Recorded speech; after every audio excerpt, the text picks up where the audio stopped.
नमस्कार, दिल्ली लाइव देख रहे हैं आप। आपके साथ मैं हूं मीनाक्षी रजत। दिल्ली लाइव में आपको दिखाते हैं दिल्ली की तमाम खबरें। शुरुआत कर लेते हैं। विधानसभा सत्र के दूसरे दिन सीएम अरविंद केजरीवाल ने बीजेपी पर हमला बोला। उन्होंने कहा कि बीजेपी चुनावों के खिलाफ है, संविधान के खिलाफ है। उन्होंने कहा कि बीजेपी केवल लूटने में आगे रही है और आने वाले दिनों में बीजेपी का नाम गिनीज वर्ल्ड रिकॉर्ड में लूट के लिए लिखा जाएगा।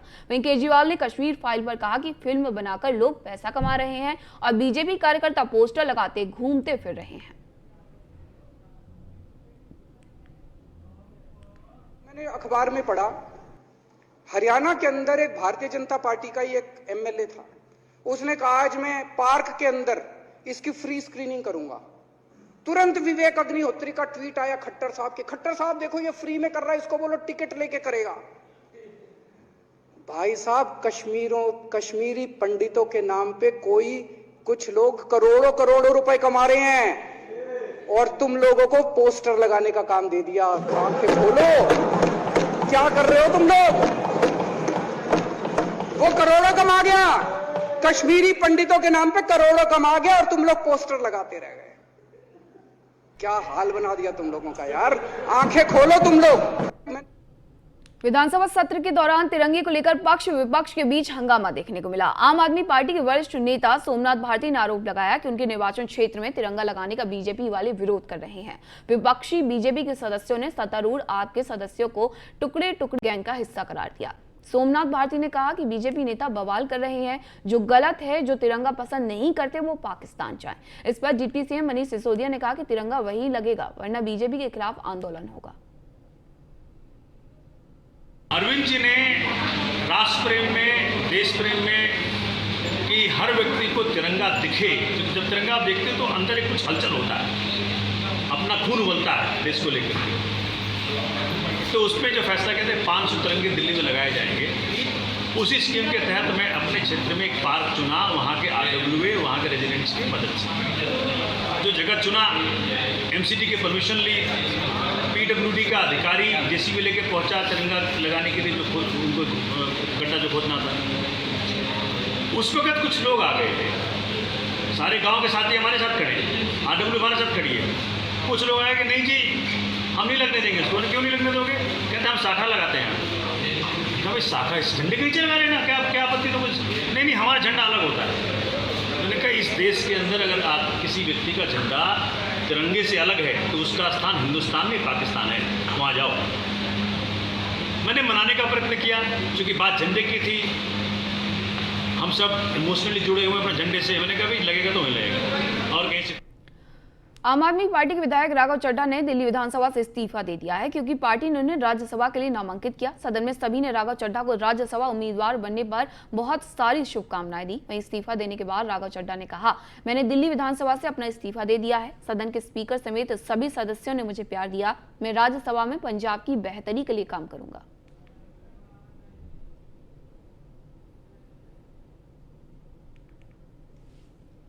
आम आदमी पार्टी का करिश्मा है कि आम घरों के बच्चे जो average middle class, lower middle class family से आते हैं, उन्हें इतनी बड़ी बड़ी जिम्मेदारियां मिलती हैं।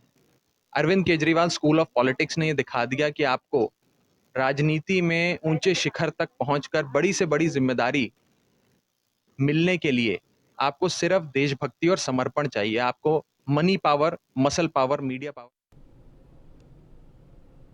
दूसरे दिन के अंदर सदन का सत्र गर्म माहौल में रहा, जहां एक तरफ पक्ष विपक्ष के नेताओं के बीच में तिरंगे और RSS के झंडे को लेकर गहमा गहमी चली, वहीं दूसरी तरफ राघव चड्ढा जो कि पंजाब राज्यसभा सांसद बन के जा रहे हैं, वो अपना विधायक पद से इस्तीफा देने आज विधानसभा सत्र में पहुंचे। और ये पल बड़ा ही भावुक हो गया। राघव चड्ढा ने बताया कि ये पल उनके लिए बड़ा ही भावुक है और उन्हें ऐसा लग रहा है जैसे कल ही वो विधानसभा आए हों और आज विदाई ले रहे हों। उन्होंने ये भी कहा कि वह केजरीवाल स्कूल ऑफ पॉलिटिक्स के एक छात्र हैं और उन्होंने एक कक्षा आगे बढ़कर पास की है और आगे इसी तरीके से वो आम आदमी पार्टी के साथ मिलकर जनता के विकास का कार्य करते रहेंगे। किरण पाल सिंह, दिल्ली। वहीं विधानसभा सत्र में आम आदमी पार्टी के विधायक कुलदीप कुमार ने कहा कि आज देश में शिक्षा के क्षेत्र में कोई काम कर रहा है तो वो आम आदमी पार्टी है। उन्हें खुशी है कि वे इस पार्टी के विधायक हैं। साथ ही उन्होंने बीजेपी के विश्वासनगर विधायक पर तंज कसते हुए कहा कि अगर वो अपने इलाके में बंद बड़े स्कूल को शुरू नहीं करवा पा रहे हैं तो ये उनकी नाकामयाबी है, और अगर वो इलाके की जनता के हित के लिए उसे जल्द शुरू नहीं कराते हैं तो आने वाले समय में जनता उनकी जमानत जब्त कर देने का काम करेगी। जी, अगर एजुकेशन की बात करें तो बाबा साहब अंबेडकर ने एक बात कही कि शिक्षा वो शेरनी का दूध है जो पिएगा वो दहाड़ेगा। और मैं पूरी जिम्मेदारी से आज ये बात कह सकता हूं इस सदन में खड़ा होकर कि बाबा साहब अंबेडकर के मिशन मूवमेंट को, बाबा साहब अंबेडकर के सपने को अगर पूरा करने का काम आज कोई सरकार कर रही है तो वो अरविंद केजरीवाल जी के नेतृत्व की सरकार कर रही है। उस सरकार ने बाबा साहब अंबेडकर के उस सपने को पूरा करने का काम किया।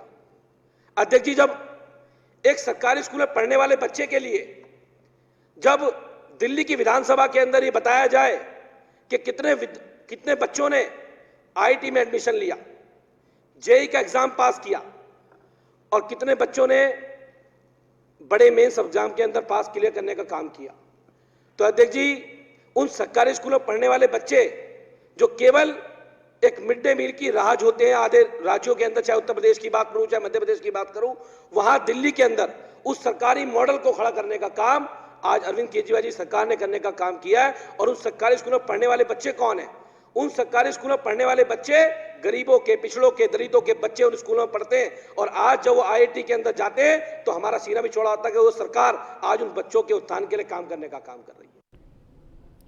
रुचि सोया इंडस्ट्रीज ने पतंजलि का हाथ थाम लिया है। दिल्ली के कॉन्स्टिट्यूशनल क्लब पहुंचे योग गुरु स्वामी रामदेव ने कहा कि खाद्य तेलों में आत्मनिर्भर बनाने हेतु लाखों एकड़ भूमि पर पाम प्लांटेशन का बहुत बड़ा प्लान कर रहे हैं। उनसे खास बातचीत की हमारे संवाददाता कमल किशोर ने, सुनिए।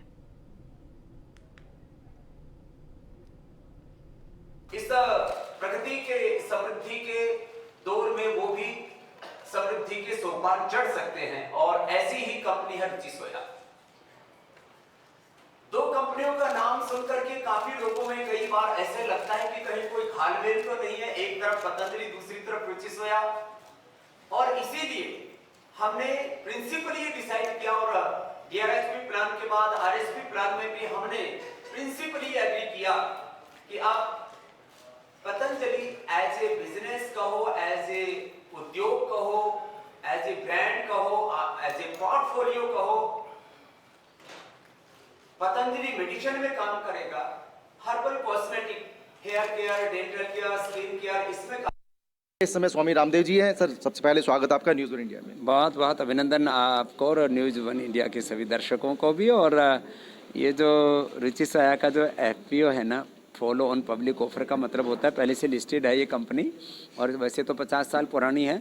शेयर मार्केट में भी शायद 35 साल के आसपास हो गए होंगे जब से ये कंपनी का जो है, पहले क्योंकि बीच में एनसीएलटी में चली गई थी, फिर इसको नव जीवन नव प्राण हमने दिए और नए आयाम इसने चढ़े हैं।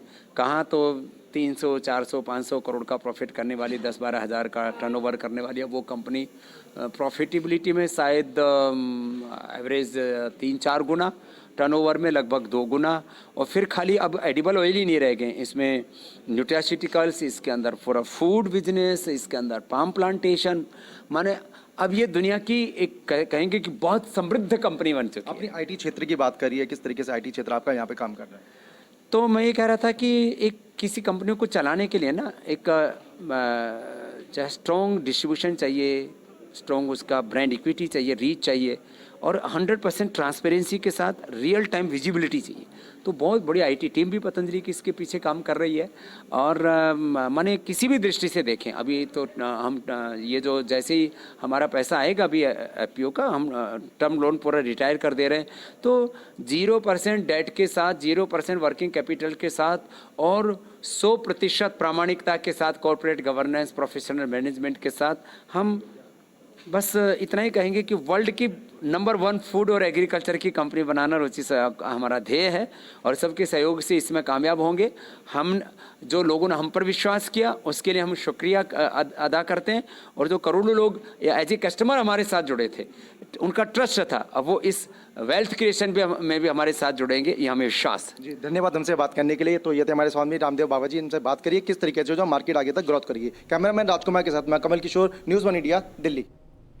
रोहिणी इलाके में शादी समारोह के लिए बने पंडाल में आग लग गई। हालांकि आग से किसी के हताहत होने की खबर नहीं है। पंडाल पूरी तरह से जलकर राख हो गया। वहीं आग किस वजह से लगी अभी स्पष्ट नहीं हो पाया है। ये तस्वीरें हैं जिसमें आप देख सकते हैं कि रोहिणी में शादी समारोह के लिए जिस पंडाल को बनाया गया था उसमें आग लग गई और आग लगने की वजह से ये पंडाल पूरी तरीके से राख में तब्दील हो गया। हालांकि अभी तक कारणों का स्पष्ट नहीं किया गया है, स्पष्ट नहीं हो पाए हैं कारण कि किस वजह से ये आग लगी है। राजधानी दिल्ली में सरकार की नाक के नीचे मिलावटखोरों का गोरख धंधा चरम पर है, जिसका खामियाजा गरीब तबके के लोगों को भुगतना पड़ रहा है। दरअसल मामला होली के त्योहार का है, जहां होली के दिन बने पकवान खाने से दर्जनों लोगों की तबीयत खराब हो गई। हैरानी की बात यह है कि जहांगीरपुरी के जगजीवन राम अस्पताल प्रशासन के पास बीमार हुए इन लोगों का डेटा तक नहीं है। मामले की जानकारी मिलते ही मीडिया ने जब ग्राउंड पर जाकर सच्चाई जाननी चाहिए तो हॉस्पिटल प्रशासन ने कैमरे पर आना तो दूर जानकारी साझा करने से मना कर दिया। आदर्श नगर थाने इलाके स्थित सैकड़ों घरों की झुग्गी बस्ती, जहां होली के त्योहार पर बनाए पकवान खाने के बाद एक लोगों की तबीयत बिगड़ गई। बीमार लोगों ने बताया कि सरसों के तेल से घर में पकवान बनाए गए, जिन्हें खाने के बाद बड़े बुजुर्ग ही नहीं बल्कि बच्चों की भी तबीयत बिगड़ने लगी। कुछ लोगों ने बर्दाश्त कर लिया, लेकिन कुछ लोगों की तबीयत इतनी खराब हो गई कि बर्दाश्त से बाहर हो गया और उन्हें मजबूरन हॉस्पिटल जाना पड़ा। उन्होंने बोला कि आपका पेट लेवल का दिक्कत है आपके इसमें, और पकवान खाने से कभी कभार खाते रुक के तो हो जाता है, ये बात है। तो हम लोग है ना जगजीवन राम चले गए थे भैया। आसपास में कितने लोग ऐसे हैं जो बीमार हुए थे, खराब हुए थे? यहाँ से हमारे यहाँ मोहल्ले में तो मेरे अंदाज से 7-8 औरतें हुई थी, बाकी और हुए होंगे तो प्राइवेट दवाई ली होगी, जो हो गया तब इनको लेके हम लोग अस्पताल चले गए थे। सरसों के तेल से ही तबीयत खराब हुई? हाँ। कहाँ से खरीदा था तेल? बाजार से खरीदा था भैया। कुछ हमने पकौड़े बना के खाए, जैसे ही वैसे एकदम शाम रात को जो सोए, सवेरे एकदम पेट में दर्द, सीने में दर्द, सांस फूलने लगी, चला फिरा नहीं जाए, उल्टी लगना चालू हो गई हमको। फिर जब से फिर जगजीवन राव गए हैं तो वहाँ से हमारे को पर्ची बना के दी, वहाँ बीपी चेक करा, हमारा ईसीजी चेक करा, तो 2 सुइयाँ भी लगाई हमारे को, तो उससे हमारे को कुछ थोड़ा सा आराम पड़ा। फिर हमने अपना यहाँ प्राइवेट इलाज चालू किया है। तो डॉक्टर ने क्या बताया जब आप वहाँ गए? तो डॉक्टर ने क्या कहा? डॉक्टर ये कहा था कि गैस बनी है, तेल वेल जो तली हुई चीजें तुम ना खाइए, ये नुकसान दी है आपको। तो किससे तेल तला था आपने? कौन सा तेल था? तेल का नाम तो हमें नहीं पता सर, हमने तो बोतल ही रख रखी, आधी बोतल इस्तेमाल करी, आधी पड़ी है। सरसों का कि कौन सा ये नहीं पता हमें। तबीयत खराब है होली के सुबह से, अभी तक भी तबीयत खराब है। क्या किस लिए कैसे तबीयत खराब हो गई? वही खाए 2-4 गो होली के जो सामान, रिफाइन वगैरह, तेल वगैरह, उसी से हो रहा है। घर में आप ही का तबीयत खराब हो? नहीं, बच्चे की भी दवाई दिलवा के आई हूँ, बच्चे के प्राइवेट से दिलवाई। मैं तो जगजीवन में पानी भी चढ़ाए, देखो सबूत। अच्छा, आपके आसपास में कितने लोग ऐसे थे जो बीमार हुए थे तेल से? जे खाया है, जे बीमार पड़ा है। वहीं दिल्ली के रोहिणी में सरेआम बीच सड़क पर जगुआर कार पर कई राउंड फायरिंग की गई। कार में बैठे युवक को करीब आधा दर्जन गोलियां लगी। घायल युवक का अस्पताल में इलाज जारी है। युवक की हालत नाजुक बताई जा रही है। घायल युवक फाइनेंसर का काम करता है।